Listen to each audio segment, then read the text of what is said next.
você é motorista e por algum motivo cometeu algum tipo de infração de trânsito, já deve ter se deparado com dois documentos bastante comuns em casos como esse: a notificação de autuação e a notificação de imposição de penalidade. Apesar de algumas pessoas acreditarem que ambos são iguais, saiba que cada um requer um tratamento específico, pois são enviados pelos órgãos de trânsito em momentos diferentes no processo administrativo. Muitas vezes, quando notificados, os motoristas já imaginam que estão sendo penalizados pelos órgãos de fiscalização, sem saber que, primeiramente, o órgão de trânsito apenas envia um aviso sobre a autuação de infração cometida, antes de lançar a penalidade. Com isso, muitos acabam perdendo a chance de se defender neste primeiro aviso. Logo, não conseguem evitar as penalidades previstas pela infração. Isso porque, com a notificação de autuação em mãos, você já pode apresentar contestação, apontando ao órgão possíveis erros presentes no documento, que pode considerar a autuação da infração como inconsistente ou irregular. Após esse primeiro momento,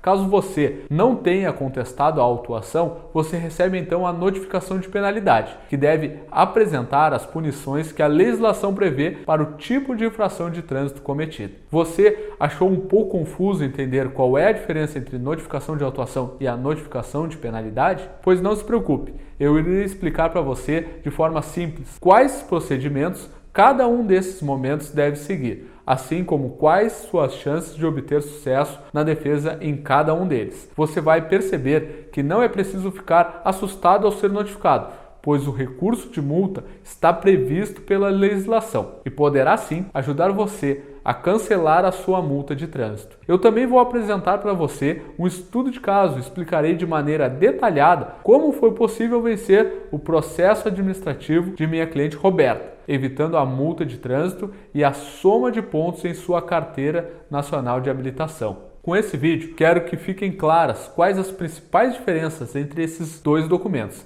Primeiramente, você precisa entender que as duas notificações estão previstas no Código de Trânsito Brasileiro, principal documento de consulta quando o assunto é a legislação de tráfego no Brasil. O CTB, publicado em 1997 e em vigor desde janeiro de 1998, tem como objetivo apresentar a todo motorista quais são os seus deveres e também os seus direitos em relação ao trânsito. É também responsável por apresentar a legislação referente à conduta de pedestres e ciclistas, ou seja, organiza de maneira geral o trânsito brasileiro. Portanto, quando você comete algum tipo de infração ou presencia alguém cometendo, é com base no que diz o Código de Trânsito que deverão ser previstos os procedimentos a serem seguidos. Quanto às normatizações desses procedimentos previstos pelo CTB, é o Conselho Nacional de Trânsito, o CONTRAN, o órgão responsável por regulamentar a conduta das autoridades de trânsito e motoristas. Quanto às notificações de autuação e penalidade, desde 2011, com a Resolução 390, o CONTRAN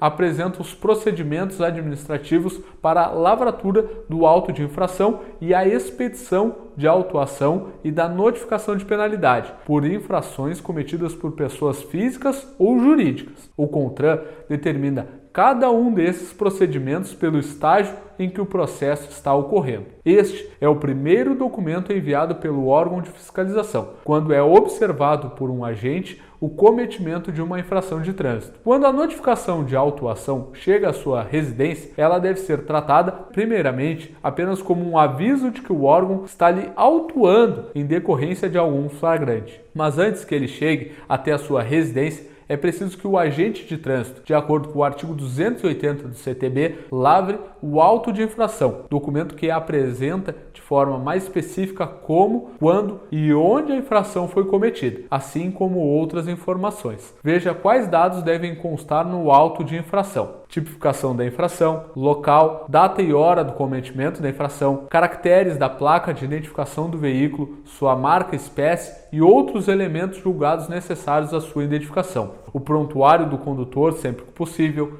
identificação do órgão ou entidade da autoridade ou agente autuador ou equipamento que comprove a infração, assinatura do infrator sempre que possível, valendo esta como notificação do cometimento da infração. Esse documento poderá ser emitido não apenas por agentes de trânsito, mas também por equipamentos eletrônicos, como barreiras e radares eletrônicos, que realizam a fiscalização de excesso de velocidade, por exemplo. Quanto ao prazo, de acordo com o CTB, a notificação de autuação deverá ser expedida em até 30 dias, após a data do cometimento da suposta infração. É importante que você também tenha em mente que esse documento não deverá apresentar o valor da multa a pagar para o órgão que realizou a autuação. Essa informação apenas deverá ser informada na notificação de imposição de penalidade. Primeiramente, você precisa entender que a multa é a penalidade que resulta de uma autuação. Portanto, para que você receba uma notificação impondo a penalidade prevista pelo CTB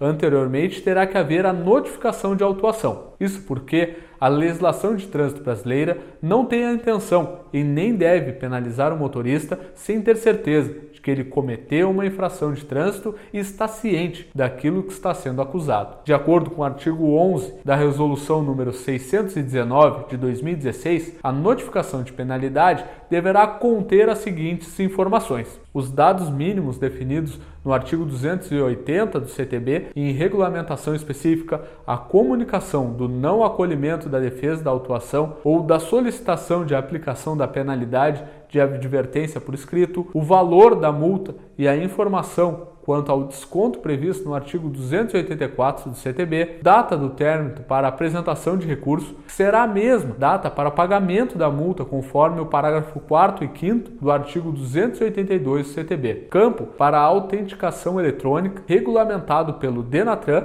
e instruções para apresentação de recurso nos termos dos artigos 286 e 287 do CTB. Assim como a notificação de autuação, esse documento, informando as penalidades referentes à infração cometida, também deverá ser encaminhado para o seu endereço. Por isso, é muito importante que você mantenha o seu endereço atualizado junto ao Departamento de Trânsito. Para que fique claro quais são as principais diferenças entre esses dois documentos, vou enumerá-las. 1. Notificação de autuação deverá ser enviada antes da notificação de penalidade. 2. A notificação de autuação é um aviso. A de penalidade é a cobrança da penalidade prevista para infração de trânsito cometida. 3. Defesa da autuação não possui prazo de julgamento definido pelo CTB. Já o recurso em primeira instância deve ser julgado em até 30 dias. 4. Quando enviada a notificação de penalidade, já deverá determinar o valor da multa de trânsito que você deverá pagar, assim como os pontos que serão somados em sua habilitação ou o cumprimento da suspensão e cassação. E 5º, órgãos julgadores diferentes. Mas há algo que ambas têm em comum: é possível recorrer. Agora que você já sabe quais são as principais diferenças entre as duas notificações, eu posso explicar como cancelar as duas, não correndo o risco de ser penalizado pelo órgão de fiscalização de trânsito. De acordo com o CONTRAN, existem 3 fases e você poderá recorrer em caso de processo administrativo: defesa prévia, recurso em primeira instância, JARI, e o recurso em segunda instância, para o CETRAN. Caso você ainda não conheça como funciona o processo, explicarei para você de maneira bem acessível, apresentando como exemplo um dos recursos que montei para a nossa cliente Roberta. Conforme a notificação de autuação que recebeu, Roberta supostamente teria forçado a passagem entre veículos com trânsito em sentidos opostos, realizando, portanto, uma ultrapassagem. De acordo com o CTB, no artigo 191, esse tipo de conduta deve ser considerada infração gravíssima, com uma multa prevista no valor de R$ 2.934,70, mais a suspensão do direito de dirigir. Imagine o desespero de Roberta, pois, de acordo com o Código, ao ter o documento de habilitação suspenso por essa infração,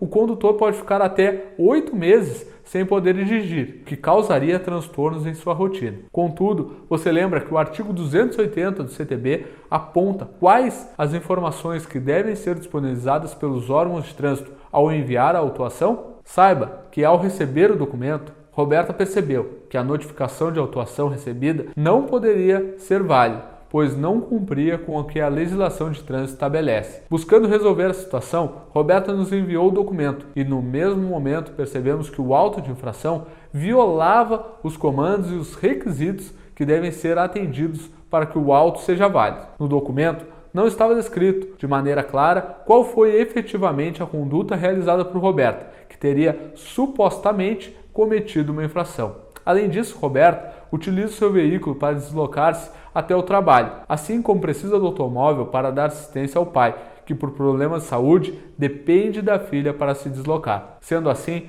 para que Roberta não fosse penalizada, assim que recebemos o seu caso, já montamos o seu recurso para que fosse enviado ainda no período da defesa prévia. Essa é a primeira possibilidade oferecida pela legislação para que você consiga ter sua multa cancelada. E nós conseguimos ter o recurso deferido já nesse primeiro momento. Ou seja, a notificação de penalidade nem mesmo foi gerada e enviada para Roberta. Isso aconteceu porque todo órgão de trânsito, ao ser contestado, espera que a defesa apresentada esteja baseada na legislação de trânsito vigente. Por isso, quando Roberta nos procurou, sua chance de ter sua defesa deferida pelo órgão aumentou, pois nós somos especialistas em trânsito e sabemos de fato que a legislação estipula como deveres e direitos ao motorista. Mas caso a defesa de Roberta não tivesse sido deferida na defesa prévia, ainda poderíamos recorrer em mais duas fases, a Jari e o CETRAN. As Jaris estão presentes em todos os órgãos de trânsito e devem ter como função principal julgar os recursos interpostos contra as penalidades impostas pelos órgãos pertencentes ao Sistema Nacional de Trânsito. Portanto, caso o recurso de Roberta tivesse sido indeferido na defesa prévia, teríamos que recorrer à Jari da PRF do Distrito Federal para que a multa fosse cancelada. Você talvez esteja se perguntando os motivos de seguir tentando cancelar a multa de trânsito ao ter o primeiro pedido negado. Pois bem, você deve saber, primeiramente, que a legislação brasileira aponta que toda pessoa tem direito a se defender de algo que esteja sendo acusado. Além disso, ao analisar o recurso, as Jaris devem solicitar aos órgãos e entidades que enviaram a autuação informações mais apuradas sobre o flagrante para que seja feita uma análise mais detalhada do processo, o que poderá ser determinante nesta fase do recurso. Além disso, ao serem informados sobre os possíveis erros na atuação, as juntas poderão, até mesmo com base na observação presente no recurso, encaminhar aos órgãos fiscalizadores informações que poderão melhorar o tipo de abordagem que está sendo realizado. Portanto, ao entrar com recurso, você não está apenas exercendo seu direito, mas também cooperando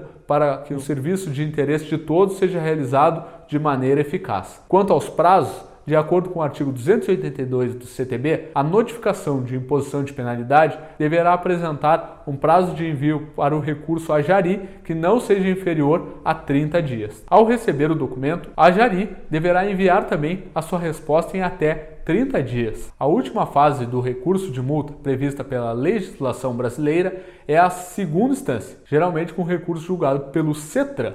Nos casos em que a penalidade é imposta por órgão ou entidade de trânsito da União, se tratando de suspensão do direito de dirigir por mais 6 meses, cassação do documento de habilitação ou penalidade por infrações gravíssimas, o recurso será julgado pelo CONTRAN. Em demais casos, por colegiado especial integrado pelo coordenador-geral da Jari, pelo presidente da junta que julgou o recurso em primeira instância e por mais um presidente da junta. Já se tratando de penalidade imposta pelo órgão ou entidade de trânsito estadual, municipal ou do Distrito Federal, o recurso será julgado pelo CETRAN e CONTRAN-DIF, respectivamente. Essa fase, apesar de ser a última, é tão importante quanto as demais, pois não serão as mesmas pessoas que já analisaram o seu recurso que farão o julgamento. Até porque o CONTRAN estabelece que seja proibido um membro da Jari compor o Conselho de Trânsito dos Estados e do Distrito Federal do país. Conforme o CTB, no artigo 14, compete aos conselhos julgar os recursos interpostos contra as decisões da Jari, elaborar normas no âmbito de suas competências,